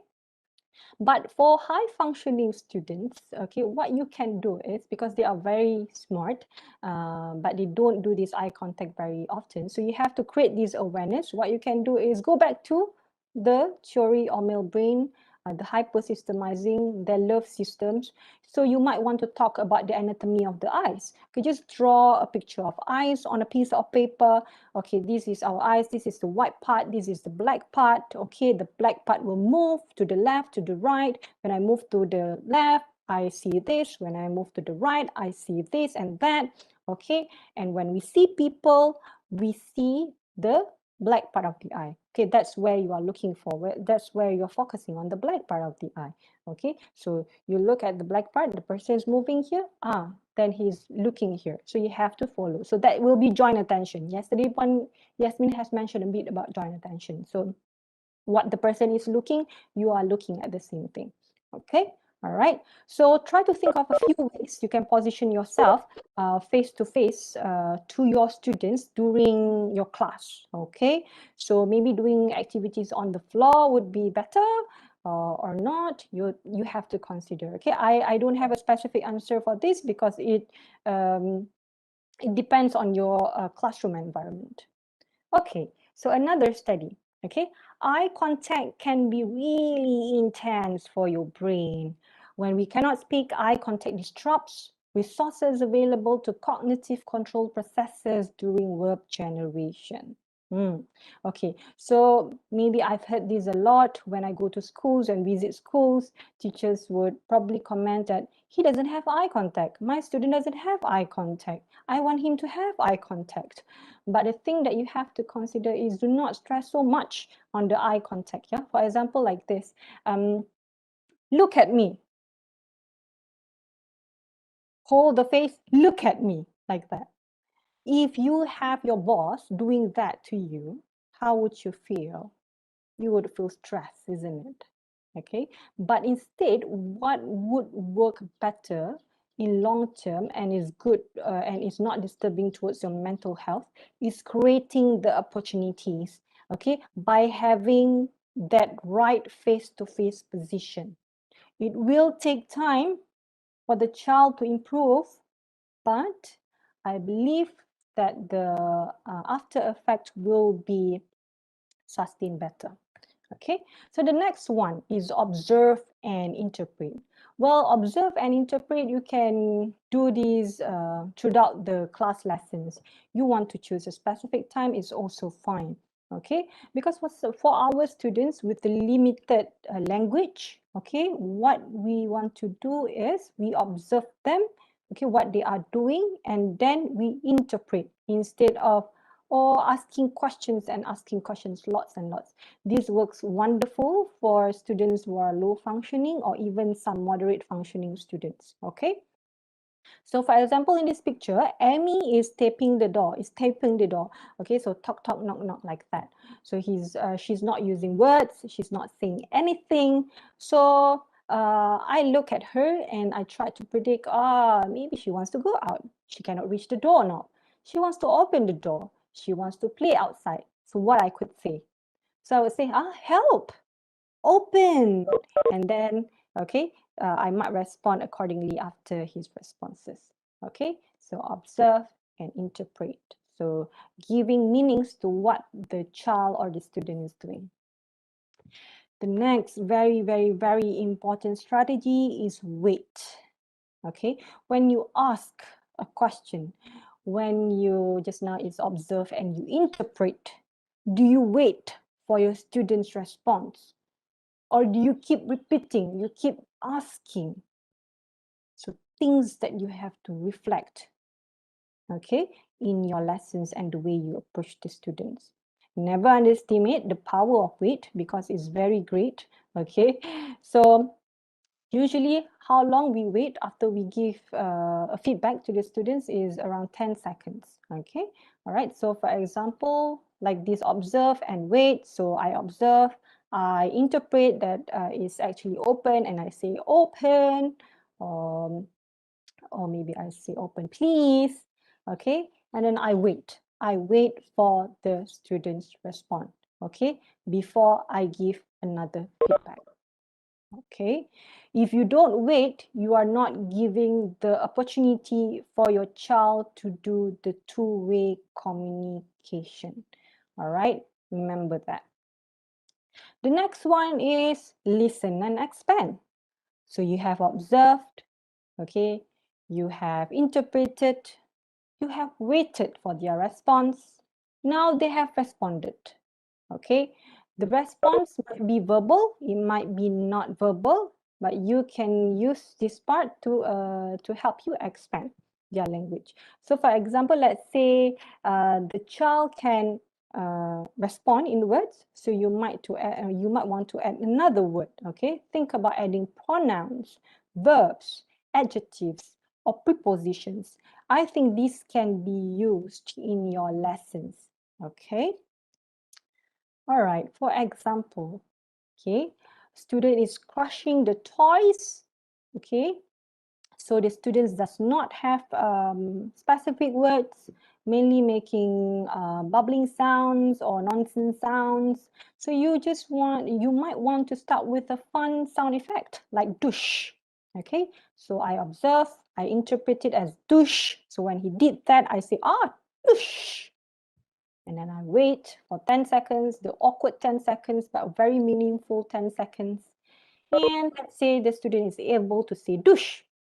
And I would just respond afterwards saying, yes, douche, crash. So I add another language, okay? All right, make sure you take opportunity of their responses to expand their language. And the next one is this one, this lady here, this girl here is reaching for the muffin. So I interpreted muffin, okay? And I wait, and the response is that the girl only look for me, like look at me again, and no words, okay? This would be the response that you might want to expect from your students, yeah? So what I will do is I will just repeat again, muffin, okay? And then give back to the girl. It's because the girl is not saying verbal responses, is not giving verbal responses, but the girl is already interacting with you in two ways, okay? So by looking at you, okay? Remember the pre-verbal part of your language development. Okay, so observe, interpret, wait, listen, and expand. Okay, this is great technique to use during playtime with your students. Okay, otherwise it's also great for their routine, like asking for food, asking to drink. Okay, during lunchtime, during break time, this is wonderful as well. Okay, so you have to think of a student you find difficult to interact with, in what situation you could try owl. So I've explained about this. How do you think this child will respond if you set back an owl? So I've given you 3 examples there. They might give you verbal response. They might just give you non-verbal response, like looking back at you. Okay, and there's one more to go. They might just not looking at you, but we will discuss this after this. Okay, and last one, how will you remember to wait? Okay, all right, what I do, because I also have difficulties to wait when people started to talk, so I have the habit of jumping in between as well. So what I did in my session, because I'm doing this with my students, of course I have to behave, when I do the intervention. So I actually have a picture of owl, the bird, the owl bird, okay? So that helps me to remember that when I do sessions with my students, I need to wait. It's okay to have the awkward silence. This is the time for them to process. I'm giving them the communication opportunity for them to respond. Okay. All right. The next one is imitate. Okay. So when you have done the OWL, but your child is still not responding, he just ignores you. Okay, continue to do what he does. Not responding to you, you might want to consider this activity. Okay, this strategy, sorry, it's called imitate. Okay, tiru semula, imitate. All right.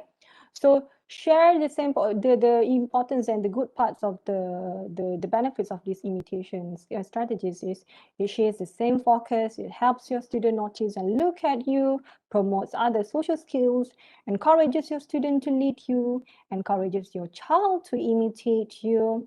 All right. So let's say I'm giving you this example. The child is building a tower. So maybe we're doing mathematics, build a tower. So how many Legos, goes up, 2, 3 up and stuff like that. So I would say when I see her doing this, I would say up, okay, because he's putting the Legos up, like 2 Legos, maybe 3 Legos up. And then I will wait. But, oh no response at all. She just keep ignoring me. So what I would do is I would imitate. Okay, so I would have another set of Legos and then imitate her building up. Okay, so the expectation now is when you imitate, you have a different set and you imitate the child doing the same thing, the child will at least look at your toy. Okay, so when they've started to have that glimpse, look at your toy, ooh la la, you have to celebrate yourself because it means that the child has break his world and started to enter your world. So they have started their social interaction there. It's a small thing that you have to observe. Okay, all right. So when the child has looked at the toy, so maybe I will just repeat again, up, okay, and repeat the process and see how she might respond after that. Okay. All right. So the next one is imitation. So studies have found that imitations at 18 months, okay, toddlers, at 18 months is precursor to your language development at 36 months. So if you identify your toddlers have difficulties to imitate actions, okay, at the age of 18 months, okay, we will expect them to struggle in terms of language as well, okay? Because for you to imitate words, to imitate verbal productions, you have to be able to imitate actions first, okay? Unless you have physical limitations, that would be a different case, all right? So I have this list where you can refer to. It's from Ms. Special Language Pathologist in USA. I will give you the name later, maybe tomorrow, if you want to check on her. Okay, so you can refer to these levels of imitation to work on your child imitation skills. Okay, so for example, the child to be able to imitate, let's say, maybe in curriculum, the curriculum says that the child is able to imitate functional words, so maybe short phrases or even words, okay? But then you have done this in your lessons, okay? You keep drilling, okay, everyone, ball, but then no one is doing ball, okay? Now you have to level down, okay? So to level down, you look back at these levels of imitation. Observe your child and see where is the student's level. So for example, it's not having sound. So it doesn't make sense for you to target for him to be able to speak in words. But instead, maybe you want to target on the vocalization. So ball like tap, tap, tap, or maybe sounds like instead of saying delicious. Okay. All right. So if there is no sound at all, so what you can target is you go back down the levels of imitation. You want to work on their ability to imitate non-verbal actions or gestures or actions with objects. Okay, so this would be your reference. Okay, if you have further questions about this, we can discuss later. All right, the next one is gentle sabotage. You know, you need to be a little prankster sometimes to get them to communicate with you. Okay, so why gentle sabotage? Change in routines, react to change, communication opportunities, asking and protest. Okay, so when you change the routine, okay, of the child, you might see this very often where your child goes to gets their tantrum, shows their tantrums, okay, or maybe when you change the routine, sorry, just a moment. Okay, so maybe they will ask questions or they will do body gestures like like that. Okay, so for example, in this picture, I show you this lady is wearing two different shoes.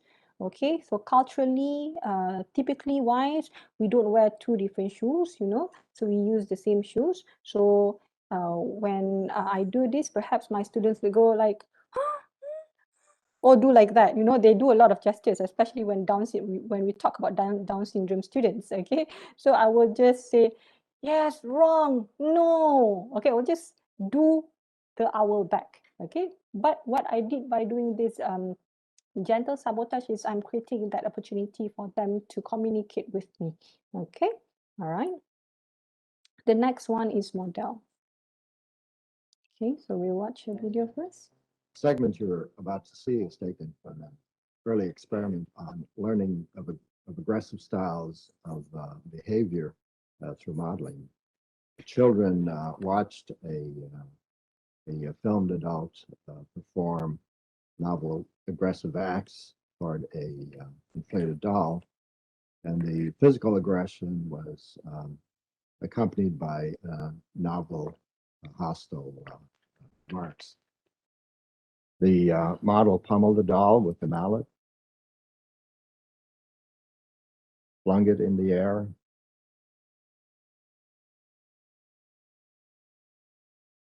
kicked it repeatedly,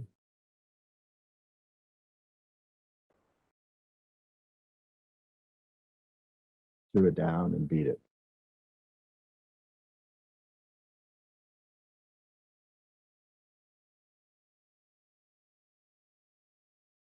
It was once widely believed that seeing others vent aggression would drain the viewer's aggressive drive. As you can see, exposure to aggressive modeling is hardly cathartic.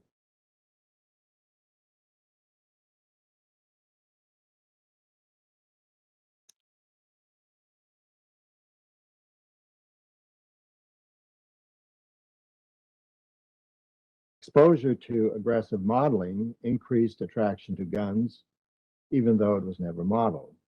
Guns had less appeal to children who had no exposure to the aggressive modeling. The children also picked up the novel hostile language. The room contained varied play materials. The children could choose to play aggressively or non-aggressively.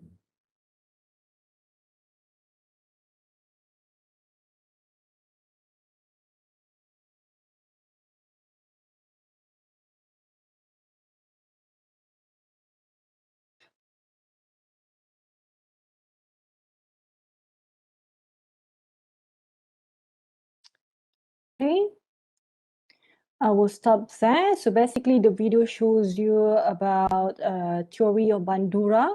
I'm sure every teacher, when you go to your teaching school before, when during your undergraduate or graduate years, you have been taught about the Theory of Bandura. So children learns from modeling. If you model good things, then they will learn the good things. Okay, but if you model the wrong things, they will learn the wrong things. And it's the same thing. If you want to target on some social skill strategies, you can use this technique and this theory to model the goal that you want. So for example, saying hi to his friends. Okay, all right. So you can model with puppets. Okay, that's what I did most of the time. I have a big puppet. Okay, I don't have it because I'm at home. We are working from home at the moment. Okay, so we'll have the big puppet on my hand, and then I will just say to puppet, hi, and then puppet will go like hi back, and then I will use a different voice, like hi, something like that. And then the puppet goes to the child and says hi, and then the child is just going to repeat after me like hi. Okay, so I'm going to I'm not only doing the turn taking, but I'm also doing the modeling from myself to the puppet to the child. All right. The next one is requesting to the toilet. So model puppet point to toilet and goes to toilet. So this is using a picture. All right. So student points to the toilet and then goes to the toilet. All right. So another things to model, for example, maybe the child has difficulties to attract or grab attention of others. Yeah. So maybe what they do most of the times is instead of requesting, they will grab objects. They will just grab objects without asking permissions from you. They will just grab objects from your friends, from their friends, from the teachers. Well, that is not socially appropriate. But what they want to do is actually requesting and take and grab your attention first. So what you can do is for example, this is you're holding a car and he likes that car. So normally student A will go to you and grab the car from your hand. So what you need to do now is you can have a model, a physical prompter. Okay, so a physical prompter will help to when the boy is going forward, going towards you to grab the toy. So the physical prompter will just put the child's hand on your shoulder so that he knows that that is the right approach or prompt or ways to grab attention and to request for the car. Okay, I hope that explains of example of physical prompter. And I provide here prompts of hierarchy. So from physical prompt, just now it's full physical prompt and then partial physical, and you do modeling and gestural and verbal and visual. Okay, when the child is very, very low functioning, you might want to consider full physical. Okay, it might be really difficult for them to go visual. Okay. All right, so talking about the visual aids. Visual aids is one of the greatest strategies when it comes to social skills, especially to autism, ADHD, even Down syndrome is great, intellectual disability. And I'm not sure about visual impairment and hearing impairment, but I believe it will work well as well. Okay, so the study shows here the prefrontal cortex, okay, a brain part, the prefrontal cortex is actually the front part, yeah.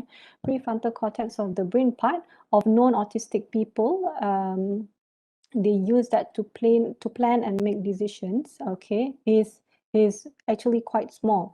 Okay, but autistic use their visual processing regions for both visual perception and planning. As you see this, they actually compensate their difficulties on the frontal part. Okay, remember the theory of executive functioning right now, okay, with their advanced, okay, or their good visual regions processing. Okay, so this is what we are going to use their strength to leverage their communication skills, their social communication skills, sorry. So this is because they are concrete and rigid thinkers and have limited ability to predict. So we want to teach them using visuals. Okay, there are many types of visuals you can use to help them in developing their social skills. Okay, so I have the one at the top. It's a communication board.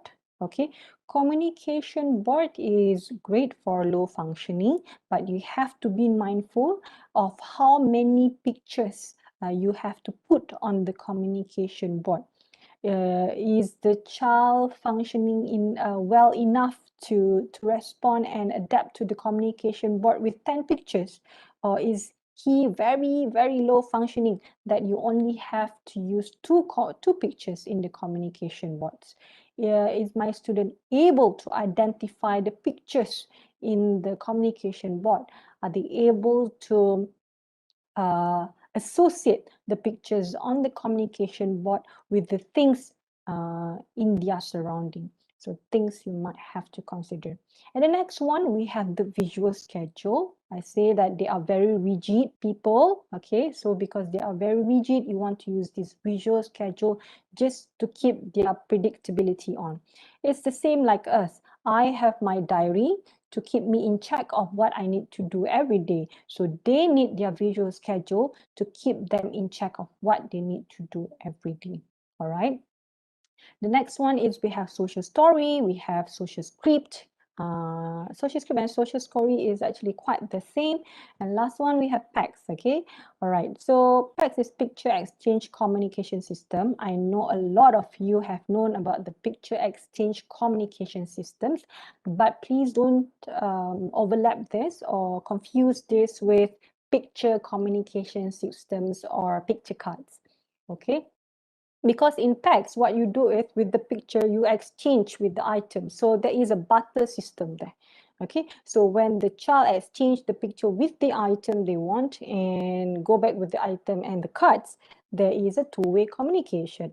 Okay, whilst with the picture communication systems or picture cards that most teachers use in the classroom is pointing. Okay, for me in the classroom, personally, I feel that picture card system or communication board works better in classroom. It would be very difficult for teachers to do PACS in the classroom because you need another physical prompter there. You see in the picture PACS, there is a man behind it, it's probably the father. Okay, but if you have enough resource teacher aids, then you can use PACS definitely for low functioning, for extremely limited verbal or non-verbal children. Okay, but otherwise you can use the other options. Okay, so social stories example, I'm giving you an example here. So using simple language, it's a story about going to a haircut. So this is Michael. Michael has a long hair. So sometimes Michael needs to cut hair. So I'm giving the expectations now, the steps. First, sit on chair. Second, put on cape. Third, wet hair. Fourth, cut hair. Fourth, cut hair. Oh, sorry. This part should be cut hair, then reward. Okay, I should correct this. Okay, sorry about that. Cut hair and then reward. Then good job, Michael. You can do it. All right. So step-by-step social stories, we'll do this again tomorrow in our individualized education plans. Okay, so first identify goal or desired behavior. So let's say in the example just now, the boy will just go tantrum and every time they go for cutting hair. So what we want them to do is to behave during the cutting hair. So we'll just say the positive one, going to cut hair or cut hair in a salon, something like that. And then you establish the title, you think of each step, you ask yourself all the 5 WH questions, the who, what, where, okay? And then you have the steps like first, second, third, all right? And you start writing using a very direct, simple language, and you read them together with your students, and then you repeat them, okay? Repeat the social stories. If you don't repeat the social stories often, it won't work, okay? I will tell you the reason why, because we have the answers in the next few slides. Okay, I have 17 more minutes to go. Okay, I think I will have enough time for that. Okay, let's say Kenny is an 8-year-old boy. He finds it really hard to cope with losses. Now we have someone ask this question just now. He can't help but cry every time he loses a game. Mom makes him a social story about losing games. Which of the below should be included in the story? Okay, is it A, sometimes I lose in games, B, I can take deep breath, or C, I can ask for a calming down break, or D, all of the above. All of the above, okay? Yeah, I'm getting some answers there. Good job, well done, well done.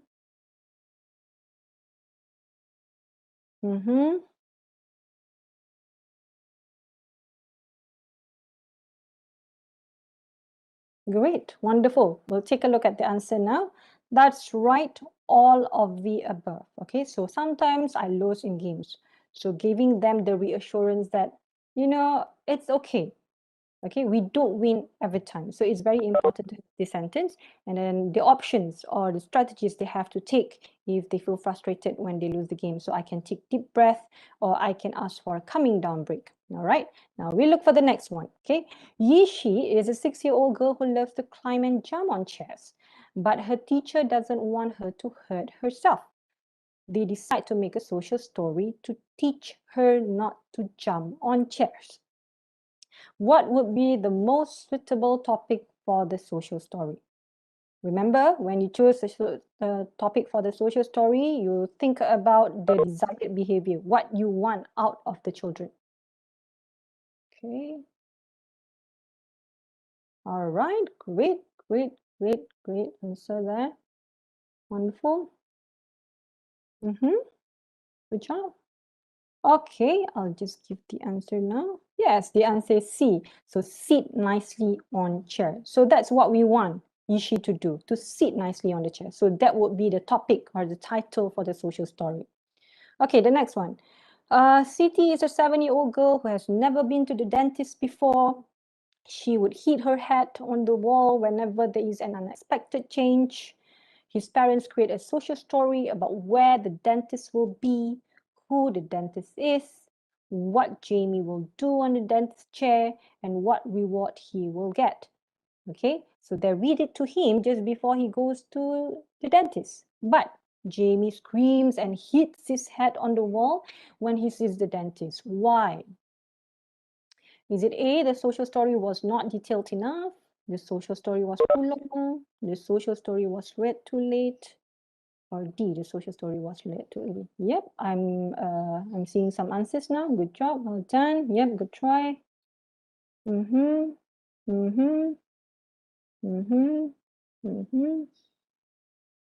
Okay.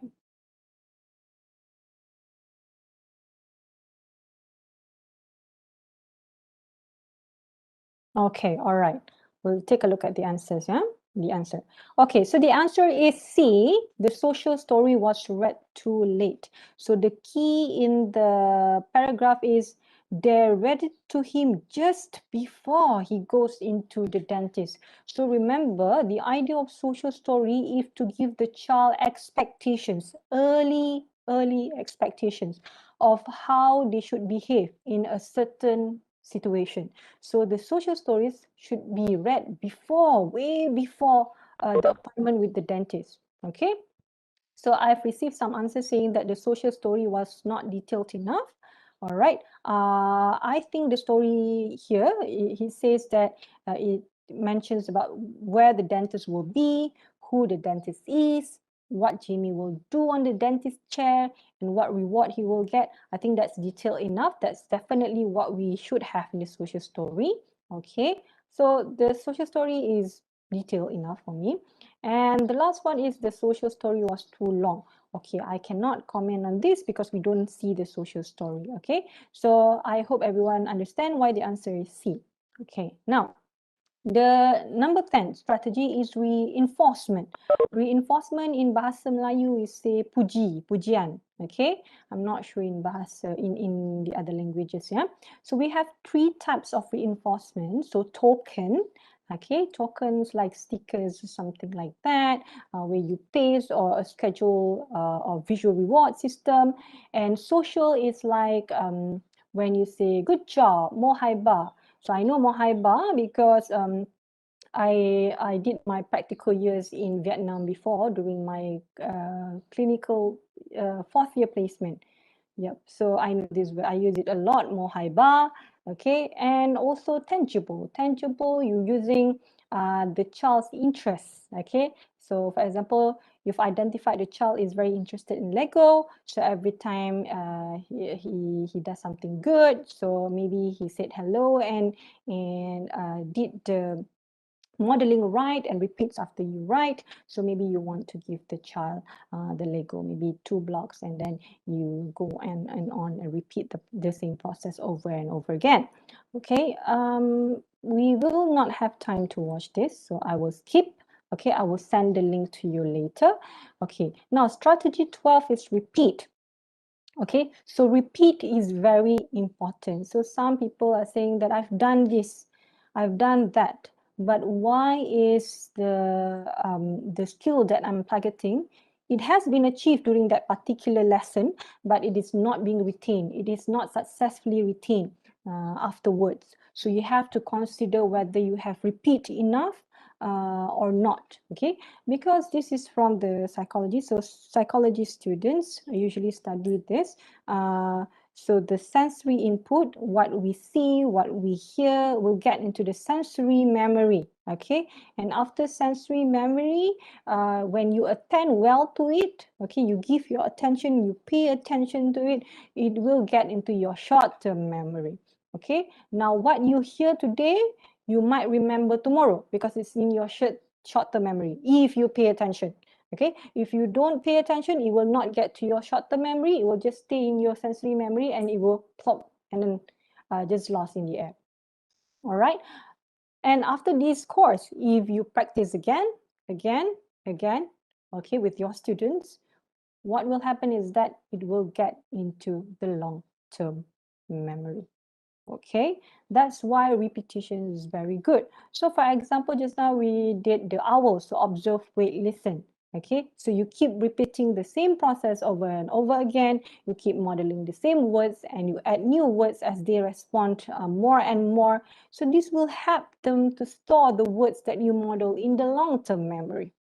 Okay, when it's stored in the long-term memory, they might use the words more readily in many different contexts, so they can generalize the words that you model to them. Okay, so many social activities, actually, there is no specific ones. Okay, all right. So talking about social activities, when you do cutting, when you do everything in a group, usually it's considered social activities. Okay, as simple as baking cupcakes together, it is a social activity. But what you have to be mindful is the strategies you use when you do the social activities. Okay, so we have the Simon Says game, where you target more on the listening part, okay, and attention, okay, and the eye contact, okay, and the joint attention, where you have to look at your friends around you. You have role play, where there's imitation going on, there's language going on in there. You have barrier game. I love this barrier game. So usually what I do is I have Legos on my side and the same set of Lego on my student side. So I will tell them, okay, now, for example, yellow on red. Okay, done. Okay, good job. Now, green under red. So they're going to put it like that. Okay, and then we take out the barrier and check whether our Lego is the same like them. If it's not the same, then oh no, we have to do it again. Okay, so that's it. And then we can do turn taking. Now it's your turn to give me instructions. Okay, do you want me to do up or down? Is it you want the long Lego or the short Lego down or up or something like that? Okay, so a lot of social skills that you practice here. Board games, okay, there are turn taking going on there, but it's very complex actually, yeah, when it comes to board games, because the child should be able to understand complex game rules. Okay, if your student is not ready for that, then I won't advise for this activity. Okay, online activities, you have Kahoot, you have Scribble, where you can draw 2 or 3 people can draw at the same time, okay, and make a drawing. Okay, you have this one over, sorry, you have this one right on the right is Datuk Harimau. I'm not sure in other countries what they call that. Tarik Upi, okay, and then chasing ball in circle. Okay, all right, some traditional games there. Okay, so traditional games are really great for social skills because they involve a lot of people and simple rules. So try to consider this when you plan for activities, social-based activities in your students. Uno, I like to play Uno. I work on Uno for memory and also turn taking. Okay, so Uno has a very complex game rule actually. So what I did is I took out the numbers. So the cards with number 1, 2, 3 until 0. And then what I do is the students need to focus on the numbers. So we take turns, a circle. So together with the parents, okay, so everyone get their sets of cards. So I go first, for example, I go first. Okay, it's number 1. Okay, let's say mine is number 1. And then I go flip the card, close it. Okay, now I say 1, okay, because my card is 1. Now it's mommy's turn. So mommy's turn, flip the card. Okay, mommy's card is 7. So 7, okay. Now put on top, mommy, what's the number again? She has to say 1 and 7, my number and her number. And then now it's the child's turn. So let's see the child's open his card. It's 8. So close the card again, put on top, and then it will be 1, 7, 8. And the numbers goes on, and then you can, it's very fascinating because you get to work on your memory as well, some sort of memory game, but also turn-taking skills. Okay, and the rules is very simple, especially when the child knows number. If the child doesn't know numbers but know colors, then you can switch to colors. So red, blue, green. Okay, because Uno has colors as well. Okay, just adapt to that. Okay, and modify accordingly.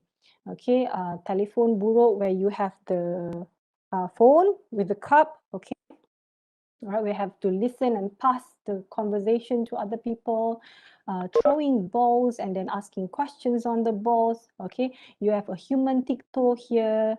Okay, you have charades, and that will be the summary. Okay, of what's strategies that you can use in your classrooms or in the social skills activities.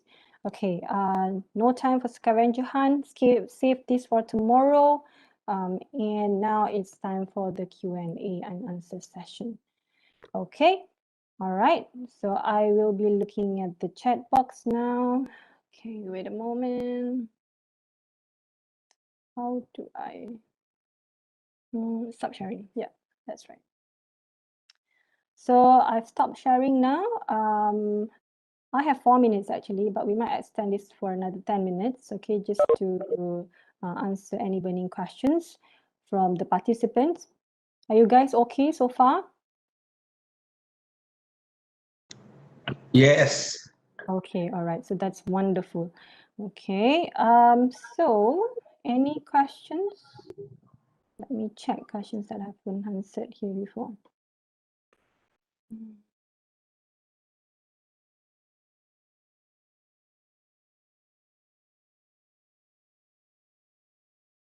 Okay. Oh, sorry, it's going back up again.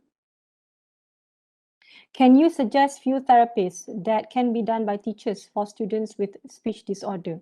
Okay, all right, I see. Because our talk is actually on social skills, if you want something about the speech disorder, I might address this at the end of tomorrow's talk, if you don't mind. Okay, I will take note of that. You want something with speech disorder.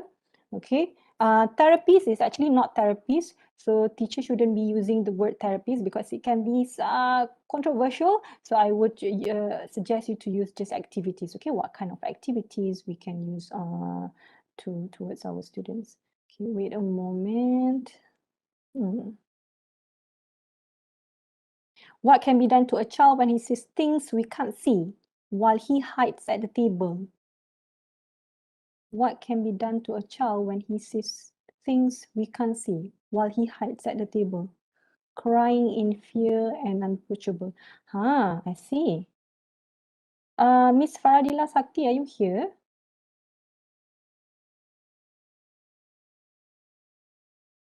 Miss Faradila? I think this one is from Indonesia. Yes. Okay, Miss Faradila, I think from your story, it seems that your child, it's going up again. It seems like your student has psychosis or something that is related to psychological problems or difficulties. Okay, so my Ira nggak suggestion, bisa. I'm sorry, Miss Faradila.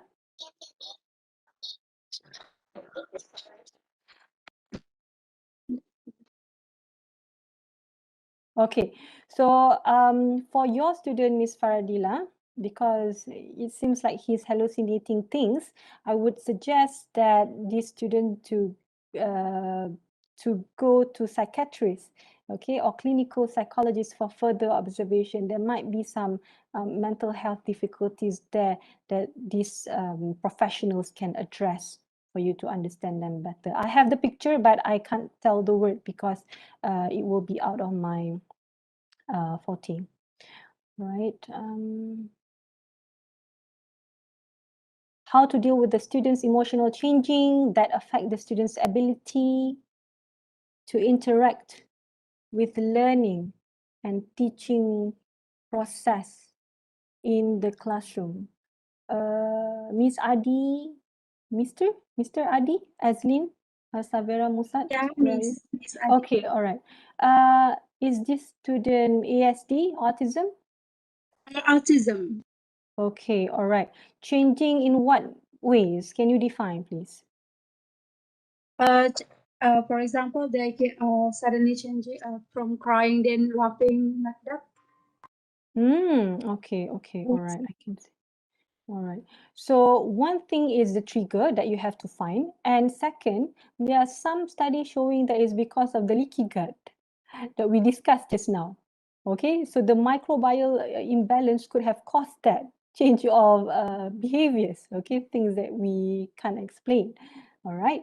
So how to deal with the students' emotional changing that affect the students? Have you done a report, like write a report, like how often the change in mood happens? Not yet, but Okay, so I would suggest you to have a table yourself and record when that happens, when that change in mood happens, okay? And then you might be able to trace the triggers, okay? So by identifying the triggers, you'll be able to eliminate that, okay? So for example, the mood change happens every time after lunchtime. So you might want to check on the lunchtime, what happened or what he had during the lunchtime, okay? That will help you to plan better, okay? thank you. All right. Low self-esteem and lack of confidence in ASD students, any recommendation? Okay, I like this. Actually, low self-confidence and low self-esteem and lack of confidence in ASD students is very common in them because when they have social skills difficulties, limitations on the theories that we have discussed, these lead to mental health difficulties. Okay, Puan Yasmin has also mentioned anxiety, depression, and stuff. So for us to manage this, we have to use the visuals. So you have to go back to the social strategies again, go back and use visuals. But how do I use visuals to increase their low self-esteem? So people with low self-esteem, usually what happens is that they look so much on the negative side, okay? Our students have definite black thinking, white thinking. Something so bad is so bad. Something so good is so good. There is no gray lines. So we want to teach them about these gray lines. So what I usually do is I have a picture of the sun. So okay, I don't have the tools with me at the moment. Okay, so have a picture of the sun and have gray clouds, okay, gray clouds. Okay, on the gray clouds, we can put the problems, okay? The students can write down their problems. So problems not having friends, problems, friends hate me or something like that. And we will put the clouds cover the sun, okay? Put the clouds, cover the sun. And then we can discuss with them, okay, this is what happened. There are so many gray thoughts, so many negative thoughts here. And then the gray thoughts have covered the sun. But is the sun there? Yes, the sun is there. The good thoughts is there. So what we have to do is we need to wash away the gray thoughts. So we will put away the gray clouds, put away, and put away. That helps them to give a concrete explanation of their feelings and also how to deal with the situation. This would be under social thinking. If your students are high functioning, you might want to Google on social thinking. It's by Michelle Marcia Gunner or Winner. I can't remember the name. So that will help you a lot in planning. A lot of resources in the website as well. Okay. All right. I have more questions to address actually. Okay, but what I will do is I will copy all the questions, okay, and I will address them as quickly as I can at the beginning of tomorrow's talk, okay, because I know everyone is hungry and because we've had a very lengthy two-hour session. I think it's great time to break because according to my psychologist, during his lecture years, he says that a lecture should be just 50 minutes and then 10 minutes break. That's what a psychology lecture in New Zealand did, because my psychologist is from New Zealand. So I actually use that a lot. Okay. So yeah, I guess that's the end of today's session. Okay, we'll have more Q and answer session tomorrow. Keep that Ferrari going and keep firing your neurons. No stress. Okay, if you have any questions for me to address tomorrow, please don't hesitate to email me at noorafinihamza@gmail.com. I will try my best to address your issues or questions. Okay, thank you. Thank you very much. Yep, welcome. Thank you very much. Hello, Oh, yeah. madam. Yes. Hello, madam. Yes. Okay. Thank you so Before we Welcome. end our session, okay, is it I can sharing this evidence to the parents that they are unable to accept their children is actually very problems. Okay. Hello. Okay. Yes, I hear you. Okay. Okay. Hello? All right. Okay. How to convince the parents who is in denial? Okay. Yep. I face a lot of them of that problems here in Selangor, because Selangor is a very industrialized, well-educated city or a state. Okay. So what I usually do during my consultation time is that I will give a paper. Take a paper, give to the parents. Okay, now what do you wish your child to have or to be in the future? Okay, what is your goal? What is their expectation? So they will write down their expectations. Okay, after they write down their expectations, I will take the paper and then I will ask them, okay, if they were to go here, if they were to go there, they might experience this. They are likely to withdraw schools because they are stressed. Okay, anxiety might increase. Okay, are you okay with that consequences and risk? Well, if you are okay with the risk, you are ready to take the risk, I am happy for you to proceed with your plans. Because even as therapists and as teachers, we are the same actually. Yeah, so we have to respect parents' opinions. Okay, if they feel they don't want, then there's nothing we can do. Okay, and another thing that we might ask during the consultation to help them go out from this denial stage is asking a lot of defining questions. Okay, so for example, they will say like, I want my child to be normal. Okay, then I will ask that, what can you define please, what is normal? Okay, I don't quite understand what is normal. Okay, I want to be successful. Okay, to be successful, what do you mean by successful? Does it mean being successful is being independent, being able to go to the toilet and stuff? Or do you mean becoming a doctor? Okay, or do you mean being successful is being able to cope with whatever in the future? So being able to cope in the working life. Okay, so those are the questions that you have to ask the parents. So you get to be a little bit critical, but professional at the same time. Okay, after you have asked all the questions, if the parents still say, we still want this, we don't believe in this, and then you can say, it's okay. So have a smile on your face and just say, it's okay, we respect your decision, but take the paper with you. It's for your own future reference. Okay, if you have any further questions, you can come back to us. Okay, so you are giving the parents time to process as well. Okay, because I always try to put myself in the parent's shoes. If I were to have a child with disabilities or learning difficulties, I would be in denial stage as well at some point of time, isn't it? Madam. It might be 2 Hello. weeks. For some parents, Hello, it might be madam. 1 month. Madam. Yes. Okay. Can you explain about the time?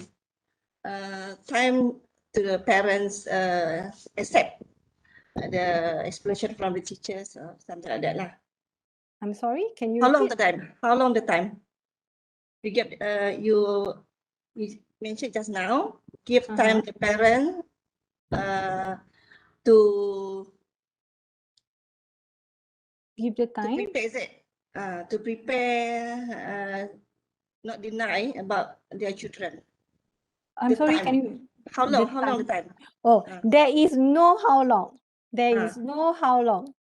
Okay, there is no how long. Okay, they are in denial, accept it. Okay, but what we have to do is keep giving them proofs.